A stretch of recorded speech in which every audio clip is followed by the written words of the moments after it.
शासनाच्या मुख्यमंत्री युवा कार्य प्रशिक्षणार्थ्यांना कायमस्वरूपी रोजगार व मानधनात दुप्पट वाढ करण्याबाबत राज्य शासनाच्या मुख्यमंत्री व युवा कार्य प्रशिक्षण योजनेअंतर्गत राज्यातील युवक युवतींना खाजगी व शासकीय आस्थापनेमध्ये 11 महिन्याचे प्रशिक्षण देण्यात येत असणे, या योजनेत प्रशिक्षण प्राप्त 1,75,000 प्रशिक्षण पूर्ण करून पुन्हा शासनाच्या नाकारते धोरणापुढे बेरोजगार होणे, आज हे प्रशिक्षित बेरोजगार युवक व युवती आत्महत्यासारखे टोकाचे पाऊल उचलत असणे, लातूर, छत्रपती संभाजीनगर येथे आत्महत्याही झाल्या असणे, त्यामुळे या प्रशिक्षित युवक युवतींना त्यांच्या शैक्षणिक क्षमतेप्रमाणे विविध शासकीय आस्थापनेमुळे कायमस्वरूपी रोजगार मिळाला पाहिजे व मानधनामध्ये दुप्पट वाढ होणे आवश्यक असणे, हे प्रशिक्षित युवक युवती राज्यात सातत्याने आंदोलन करत असणे,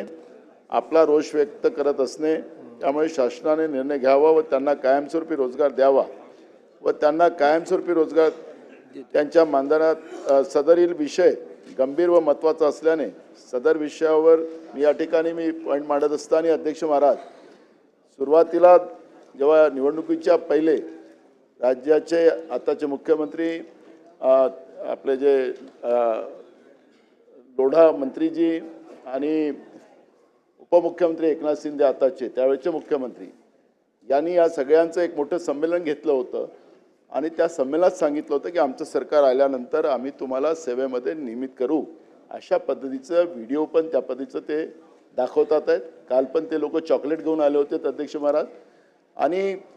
सरकार त्यांचे एक प्रकारचं आणि त्याच्यामध्ये मोठ्या प्रमाणात हे लोक आत्महत्या करायला लागलेले आहेत आणि म्हणून माझी आपल्या माध्यमातून विनंती या सरकारला आहे की या सगळ्या युवकांना बोलवून त्यांना दिलेल्या आश्वासनाची पूर्तता सरकारने करावी आणि